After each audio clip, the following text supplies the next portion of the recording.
Safety ও সেরা মানের উপাদানে তৈরি আনফেল চেয়ার, ক্ষমতার নয় সমতার চেয়ার।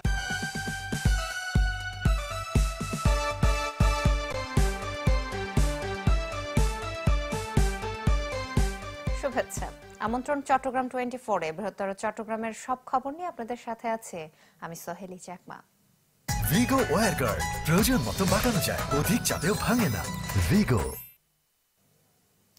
চট্টগ্রামে বিএনপি নেতাকর্মীদের মারধরের শিকার হলেন পুলিশের ওসি নেজামুদ্দিন।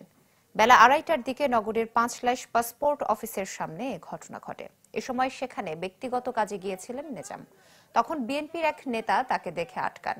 এক পর্যায়ে মোবাইল ফোনে অন্যান্য নেতাকর্মীদের ডেকে আনেন তিনি। এ সময় দলটির নেতাকর্মীরা নেজামকে মারধর করলে খবর পেয়ে কয়েকশো গজ দূরে থানা থেকে ছুটে গিয়ে তাকে উদ্ধার করে পুলিশ। তাকে থানায় নেওয়া হলে বাইরে বিক্ষোভ করেন নেতাকর্মীরা। তাদের অভিযোগ, আওয়ামী লীগ সরকারের সময় বিভিন্ন থানায় ওসি থাকাকালে তাদের ওপর নিপীড়ন চালান নেজাম। তিনি বর্তমানে সিআইডিতে কর্মরত রয়েছেন। ওসি নেজাম ছিল একটা আওয়ামী লীগের দোসর। 2000 আমাকে যখন 18 সালে অ্যারেস্ট করা হয়, উনি শুধু আমাকে এই নির্বাচনে আগে অ্যারেস্ট করেছিলেন। অ্যারেস্ট করার পরে আমার আম্মা স্ট্রোক করে মারা গিয়েছেন। এখন ওসি নেজাম, আমরা প্রতিবাদ করেছিলাম বিদায় ওসি নেজাম আমাদেরকে থানায় নিয়ে গিয়ে আমাকে অনেক অত্যাচার করেছিলেন। এই দেখুন সেই মায়ের চিহ্ন। তার বিরুদ্ধে আমি ইতিমধ্যে কোর্টের মধ্যে অভিযোগ দায়ের করেছি। তার বিরুদ্ধে আমি এই নতুন সরকার আসার পর সাথে আমি কোর্টের মধ্যে এজাহার দায়ের করেছি। সিনিয়র স্যার অবগত আছেন, স্যাররা যেভাবে ডিসিশন সেভাবে সিদ্ধান্ত হবে। আমি এই মুহূর্তে এখন এর বাইরে বক্তব্য দিতে পারবো না। ওনাকে কি আপনারা নিয়ে এসেছেন না বিএনপি নেতাকর্মীরা নিয়ে এসেছেন? না, আমরা সেভ করে নিয়ে আসছি ওনার থেকে, ওনাকে মারতেছিল। চট্টগ্রাম আদালত থেকে গায়েব হওয়া 1911টি মামলার নথির হদিশ এখনো মেলেনি। এ ঘটনা জানাজানি হওয়ার পর চাঞ্চল্যের সৃষ্টি হয়েছে আদালত অঙ্গনে। প্রশ্ন উঠেছে আদালত প্রাঙ্গণের নিরাপত্তা ব্যবস্থা নিয়েও। চট্টগ্রাম আদালত থেকে বিপুল সংখ্যক নথি গায়েবের ঘটনা এটাই প্রথম। চট্টগ্রাম আদালত ভবনের 3য় তলায় মহানগর পিপি কার্যালয়। মামলার কাগজপত্রে ঠাসা এই কার্যালয়ের বাইরে বস্তাবন্দি ছিল 1911টি কেস ডকেট। কিন্তু 13 থেকে 31 ডিসেম্বর অবকাশকালীন বন্ধ শেষে আদালত চালুর পর এসব নথির হদিস মিলছে না।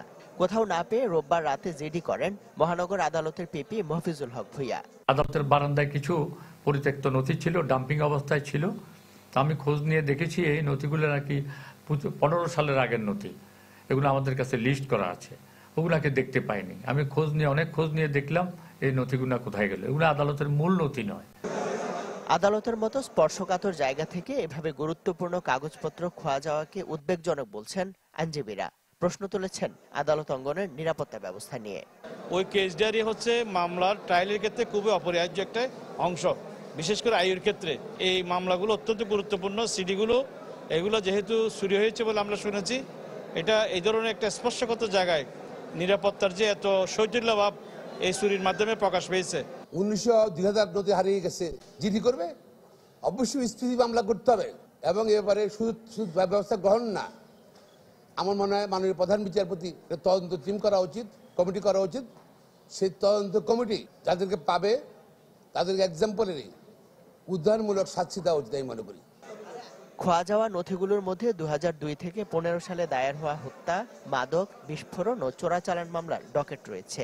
ঘটনাটি খতিয়ে দেখে ব্যবস্থা নেয়ার কথা বলছে পুলিশ। জিডিটা আমরা গুরুত্ব দিয়ে দেখছি। এটা সংশ্লিষ্ট যিনি তদন্ত কর্মকর্তা আছেন তিনি এটা নিয়ে তদন্ত করবেন। এত বড় গুরুত্বপূর্ণ ডকুমেন্টস সেগুলো কেন তারা আদালতের ভিতরে না রেখে এরকম বারান্দায় বস্তায় ভরে রেখে গেল, এই বিষয়গুলো তো আসলে সবারই দায়িত্বশীলতার প্রশ্ন আছে। তারপরে এখানে যদি কারো গাফিলতি থাকে আমাদের কর্তৃপক্ষ সেটা দেখা হবে। আদালত ভবনের 2য় তলায় থাকলেও ঘটনাস্থল 3য় তলায় সিসিটিভি নেই। অবকাশ চলাকালে ভবনের সংস্কার কাজ চলছিল। এ সময় কাজ সংশ্লিষ্টরা অপ্রয়োজনীয় মনে করে বস্তাবন্দি এসব নথি কোথাও ফেলে দিয়েছেন বা সরিয়ে থাকতে পারেন বলেও ধারণা কারো কারো। ইমদাদুল হক, চ্যানেল 24, চট্টগ্রাম। কক্সবাজারের চকরিয়ায় দলবদ্ধ ধর্ষণের শিকার হয়েছে এক কিশোরী। গত রাতে বাড়ি ফেরার পথে তুলে নিয়ে তার উপর পাশবিক নির্যাতন চালায় 8 যুবক। ধর্ষণের শিকার কিশোরীকে হাসপাতালে চিকিৎসা দেওয়া হচ্ছে। ধর্ষণের এই ঘটনাটি ঘটে রোববার রাত 10টার দিকে চকরিয়ার বদরকালী ব্রিজের পাশে। সেখানে কিশোরীর উপর পালাক্রমে পাশবিক নির্যাতন চালায় 8 যুবক।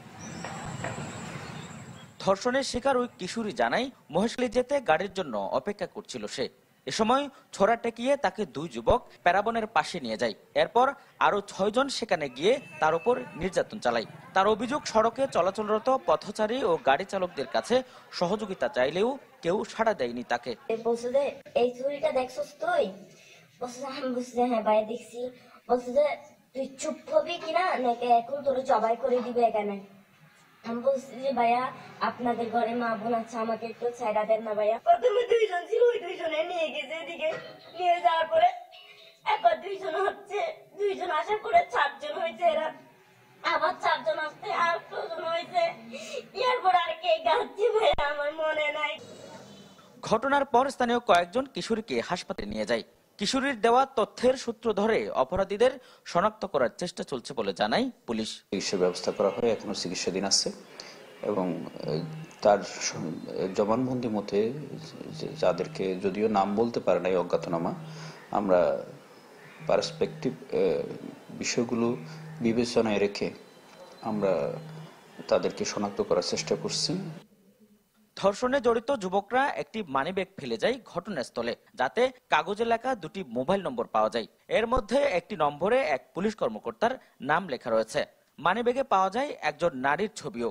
এসব নম্বর ও ছবি যাচাই করার কথা বলছে পুলিশ। আজিম নিহাত, চ্যানেল 24, কক্সবাজার। সংবাদের পর্যায়ে নিচ্ছে বিরতি, ফিরছে একটু পর, সাথে থাকুন।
বিরতির পর আবারও স্বাগত। আপনারা দেখছেন চট্টগ্রাম 24।